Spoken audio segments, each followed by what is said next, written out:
Hey guys, hope you are doing good.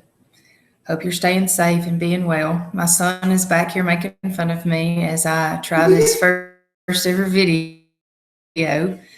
Um, just so that you know what's going on, the school district has decided that we need to make some review videos for you guys to go back over the content that we taught you. So myself and Miss Ernest and Mr. Hill, and then the teachers from South Pontotoc are compiling some videos for you guys to kind of review back over.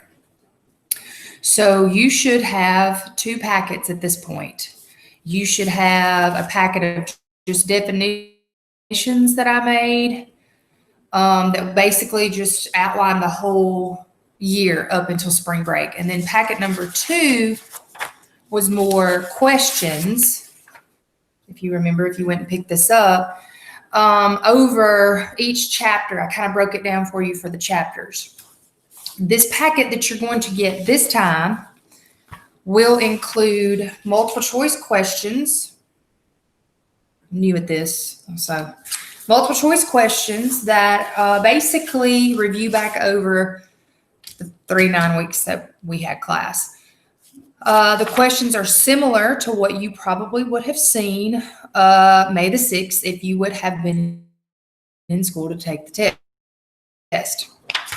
But since you didn't, I've decided to go ahead and compile some questions for you that would give you some practice if you would have taken the state test. Obviously you didn't because we weren't in school.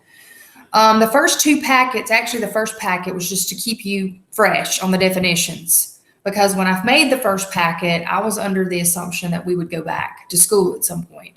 Second packet was more, we're not going back to school at that point. The governor had already decided that. So I made a packet that was a little bit different. And the third packet is going to be more for you to see if you can remember the material and put it in the multiple choice form.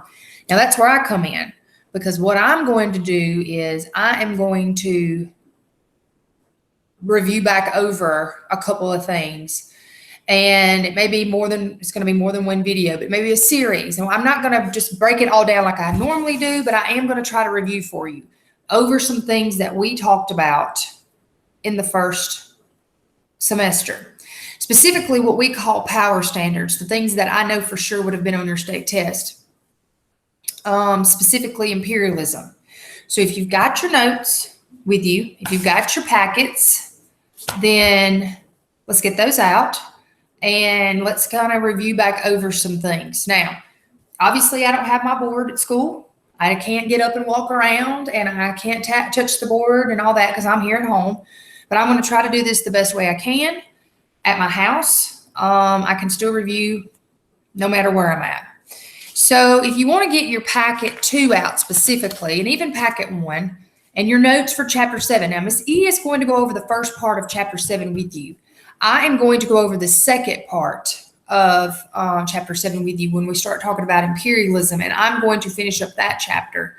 And then I'm going to talk a little bit about World War I, and then I'm going to move on to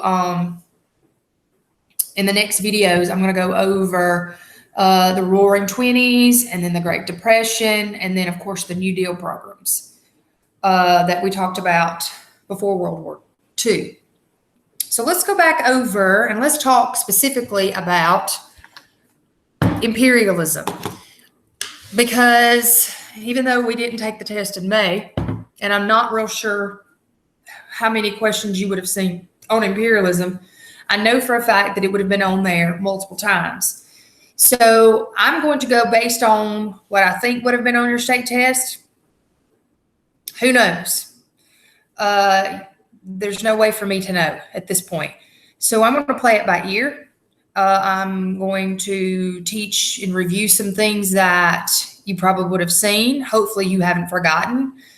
But I haven't seen you in 2 months, and you haven't heard this since the first semester, so I'm being realistic here, okay? So let's talk about American imperialism. And let's think back to Industrial Revolution and the factories and the fact that we were making goods in this country. We talked about that first semester, industrialized factories, goods, the workers, the immigrants, and the conditions they were working in and the conditions they were living in. And let's go back and review over that real quick, because that's also important to why we had imperialism in this country.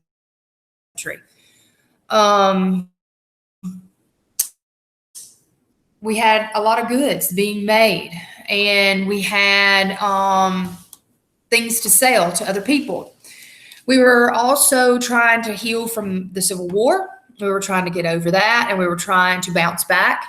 And fair, let do, hands off. The government is completely hands off with the industries and the entrepreneurs, which are your bosses and your business owners. So laissez-faire played a big part in us becoming industrialized. I'm sorry. So that means that we've had all these goods here in the United States, and we needed to sell them somewhere else. And so therefore we started looking to what we called, and I hope that you remember me saying this a lot, because this is the way it was going to be ordered on the state test, I feel like, new markets, new places to sell our goods, the goods that we had in the United States that could be sold overseas. So we start looking around the world, globally. And we start thinking about places that we possibly could sell goods. And if you think about, if you remember me talking about the open door policy and how we're going to trade with China with John Hay, and we're going to go to Japan, if you remember this. So before I go any further, let's go back over what imperialism means. When a strong country, you can go back and look if you've answered your packet for packet 1, the definition packet, and even packet 2, where it says chapter 7, where it reads, why did the United States want to become imperialistic? Well, if you answered that, I just answered it for you, so hopefully you got that right. We had goods. We wanted power. We wanted to sell our goods to new countries. We were trying to be global. And I know you've heard that before with me, but you may, if you've watched the news at all in the last 2 months, there's some things that China, but globalism, that whole idea there. So the United States is wanting to make an appearance on the world stage. So we start looking at places that we can go, being imperialistic, the stronger power over a weaker country. And if you remember, and this is where I have a hard time, because I'm here at home and I'm talking to you on a computer, but I would rather be talking to you at school, because I need you to answer me at this point. So I know that you remember this, and I know I'm talking to you here, and you know, there is no state test and you're finished with my class per se, but I still think these are some ideas that you need to know, whether you go on to college, whether you take AP history, or whether you just watch the news, because these are some things that you need to understand as an adult. So imperialism, taking over another country, being stronger than that country. And as a matter of fact, the definition reads, a policy of exerting economic, which is money. We've talked about this. If you go back and look in your notes, those are some things that I know I have said to you numerous times. And if I had a board here, I would write it on the board. Economic, political, and military control over weaker nations, which we call protectorate. And the root word there is protect.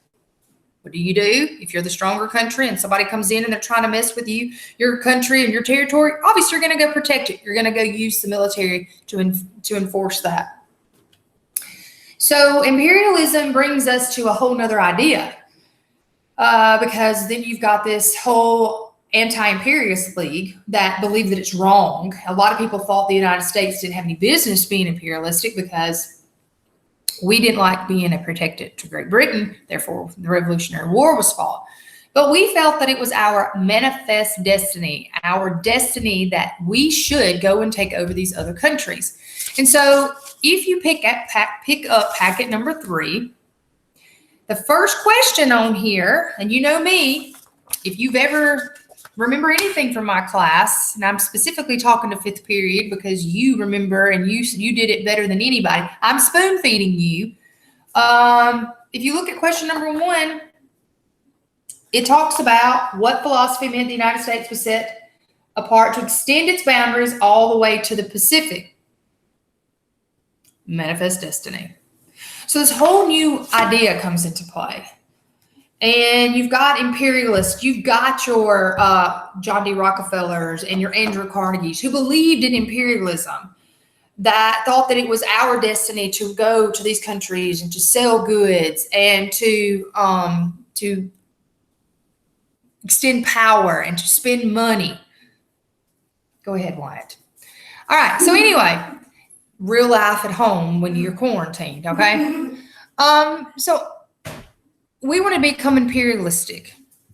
But in the past, we've been the other word that I know I talked about specifically in World War I and II, specifically in World War II, which was called isolationism. All right. So we want to be imperialistic, but then you've got part of the country and leaders that don't believe in imperialism, that believe that we need to stay at home and then we need to take care of ourselves. And we're going to talk about that again. I'll go ahead and bring it up because I got to talk about World War I for a little while. World War I, we wanted to stay out. We wanted to be neutral. And, remember Woodrow Wilson's whole I kept us out of war thing. That's what Americans wanted. And especially in World War II, we really wanted that because we knew what World War I or the Great War was about. We saw that and we were not over that, and we didn't want to get involved in another war. So anyway, imperialism, protectorate. So the United States is looking to sell goods, new markets. So where do we look? We talked about this with the open door policy with China. Everybody trade with China. We're going to go to Japan and we're going to start trading with them. Japan, not really happy about that. But then we look to Hawaii. And Hawaii is one of those places that had sugarcane, if you remember. But Hawaii also had a queen, a monarch. Her name was Queen Liliuokalani. And if you did any of your second packet work, one of the questions on your second packet work, one of the questions from Chapter 7 is, why did Liliuokalani disapprove the United States annexing Hawaii? Annex. So that's a word I talked about and I talked about and I talked about. I know I said it 1,000 times in that class, along with laissez-faire. Annex, to bind to. We were wanting to bind Hawaii to the United States. She didn't like us. She didn't like the influence that we had over them and the culture and the sugar cane. She didn't want us to be there at all. And so we had this deal with Liliuokalani, and she was not happy with the United States. So why did we want Hawaii? Well, they had sugarcane, number one, but they also had something that we needed, a military base. We wanted to put a military base there at Pearl Harbor. And why did we need that military base? Well, if you remember, we needed that military base there so that we could have a stopover on our way to Japan and Hawaii, to Asia. Japan and Hawaii are in Asia. So that's us. If you look back at Manifest Destiny, extend to the Pacific. That's where the Pacific Ocean is. So we were looking westward. We were wanting to extend our arms, if you could pretend that I'm the United States. And so far, we've just kind of been focusing on us. But now we're ready to move on from us. And we're ready to become an imperialistic power. And we're ready to make places our protectorates. Now, eventually, we'll make Hawaii a state. But it's not going to be a state for several years. And as a matter of fact, when Pearl Harbor is attacked on December 7, 1941, it's still just a territory at that point. It's still not a state. It's still a protectorate of the United States. So Queen Liliuokalani is not happy with us. She does not win that. We're going to make Hawaii our United States territory there.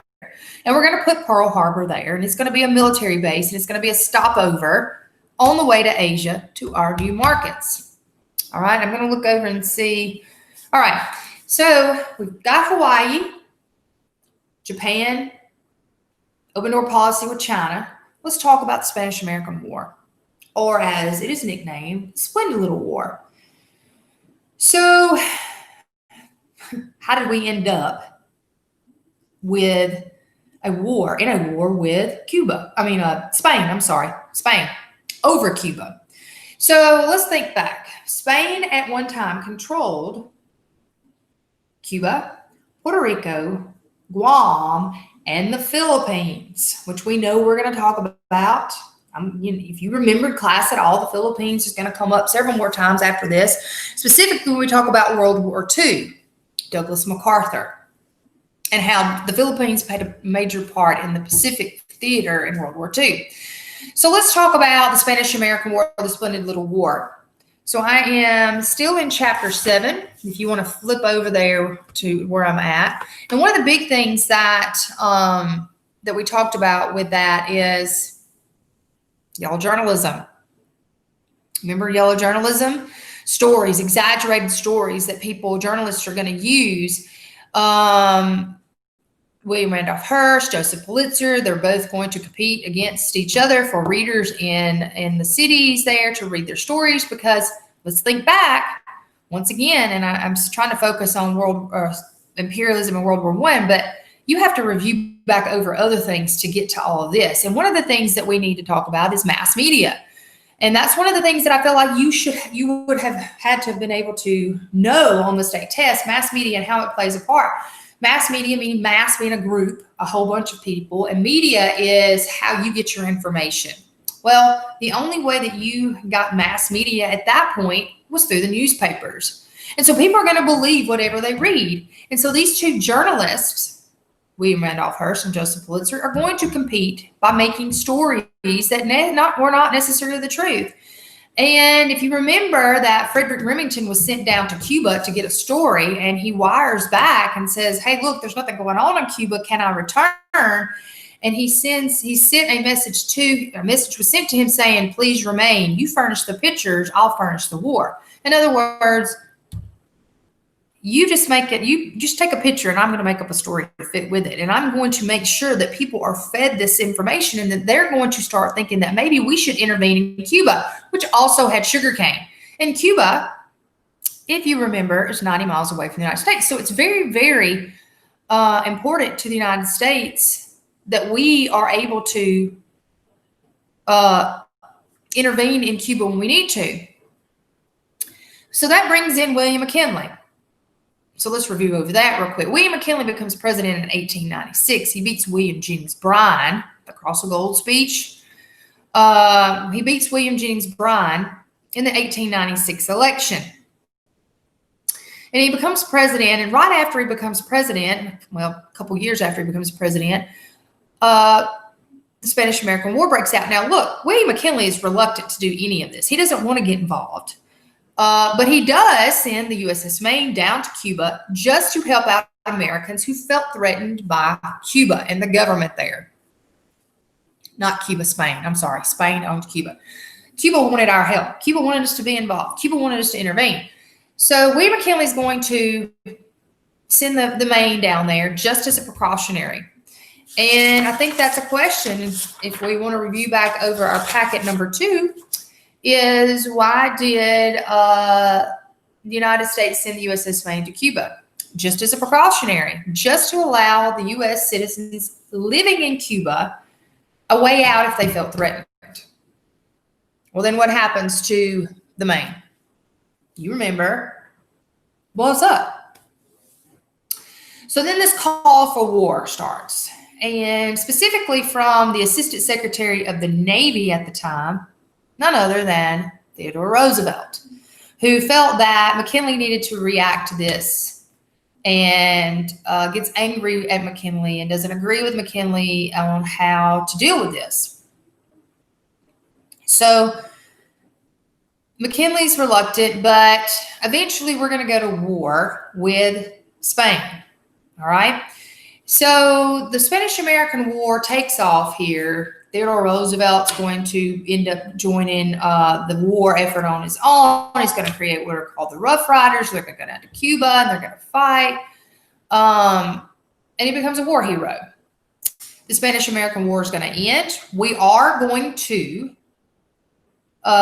get access to the Philippines. We're actually going to buy them for $20 million. We're going to give Cuba its independence, but it had a lot of stipulations on their independence. And we're going to make Puerto Rico a territory. And it's still a territory to this day. So a lot happens here, and that is the United States basically becomes somewhat of a world power at that point. The Spanish-American War was almost a war to tell everybody that this was our goal, this is our mission, we want to be a world power, you better recognize who we are. So a lot of things happen after the Spanish-American War. The Philippines becomes ours. We bought them for $20 million from Spain. And so then this whole, let's make the Filipino people there, let's introduce them to our culture. And so we're going to send a man by the name of, that we know will eventually become president, William Howard Taft, over there to be the first governor of the Philippines. And we are going to see him over there, be successful over there, and eventually it's going to help him when he returns to the United States and to make a career as president. But he was very close friends with Theodore Roosevelt, which we know. And that didn't always end up well either. But anyway, so the United States has this territory, and we have all these places that we're reaching out, and that we're trying to help, and that we're trying to introduce our cultural beliefs and our ideas. And that's how it's going to be until, well, Theodore Roosevelt's going to become president in 1901. Speak softly and carry a big stick. It's the only stick I've got here at my house. My Theodore Roosevelt stick is still at school. But Theodore Roosevelt is going to become president, and he is going to offer everybody a square deal. And Miss E may go back over this, and if she does, it's okay. It's not going to hurt you to hear it twice. Theodore Roosevelt's going to offer everybody a square deal. But one of the things that he is also going to do that is very important is he is going to build the Panama Canal.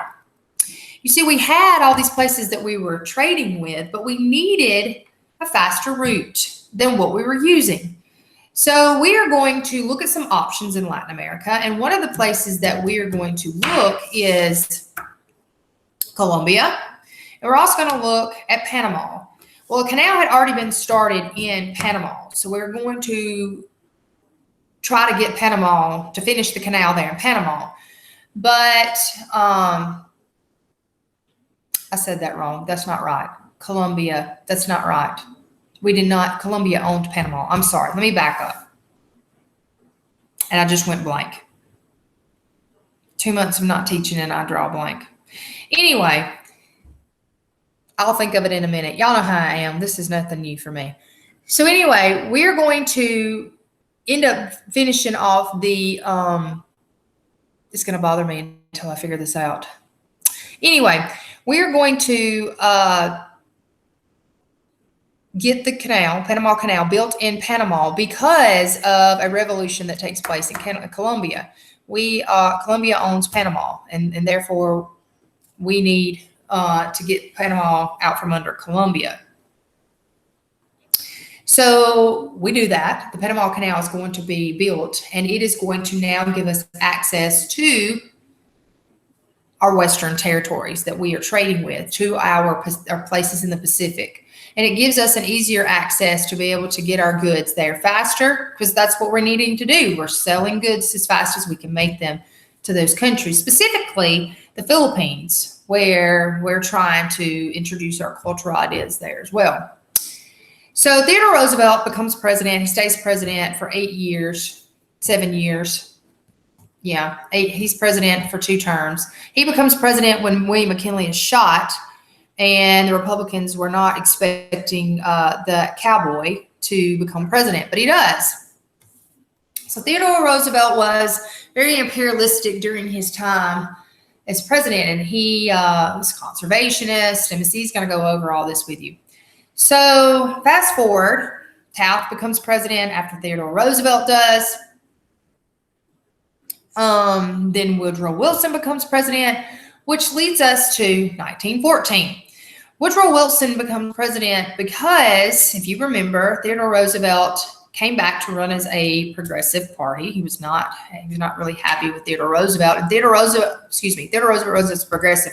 William Howard Taft is going to run as the Republican ticket in the election of 1912. Well, here's the thing. Nobody knew in 1912 that World War I was going to start in 1914. Of course, the United States is not going to get involved then, but the war is going to break out in Europe. And so Theodore Roosevelt and William Howard Taft are going to split the ticket in 1912, in the election of 1912, and then Woodrow Wilson becomes president. Now, war is going to break out in Europe, but there are some reasons for that. And one of the reasons for the war in Europe, one of the big ones, of course, is the assassination of Prince Ferdinand. And let me just stop right there, and let me just say this, that if you want to go back into your book or to your war or to your chapter, this is chapter 8. So the Great War starts, as it's called, in chapter 8. All right. So one of the things that I want to talk about real quick is the alliance system. And I'm going to get into all that in just a minute, but actually, I'm probably going to make another video for that. I'm going to let this just be the Spanish-American War. I just kind of summarized it. I answered some questions here.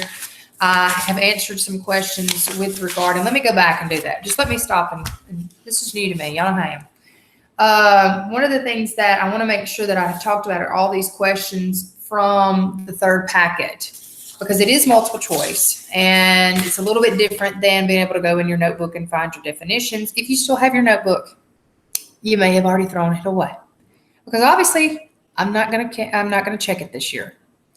Some of you got really lucky because you didn't have one to begin with. Some of you had great notebooks, and I hate that I'm not going to get to give you those 4 100s that you so deserve. But let me make sure that I have answered all the questions on the packet from chapter 7. I'm pretty sure that I did. I think most of the questions will come from the 1920s. All right, so I'm going to wrap that up with imperialism, the strong country taking over the weaker countries being the protectorate. Theodore Roosevelt's going to really push that. The Spanish-American War is going to make us imperialistic. We're going to build the Panama Canal. Remember, Theodore Roosevelt's I took the isthmus. I still did not remember what that other place that I was going to think about. It'll hit me later on, and I'll come back and tell you, hopefully. If not, it's in your notes. But anyway, imperialism, one of the big things that we have to understand: new markets, trade, making money, economic domination, military, and I just went blank again. Economic, military. Oh my goodness. I'm a creature of habit, and I just went blank. Political, duh.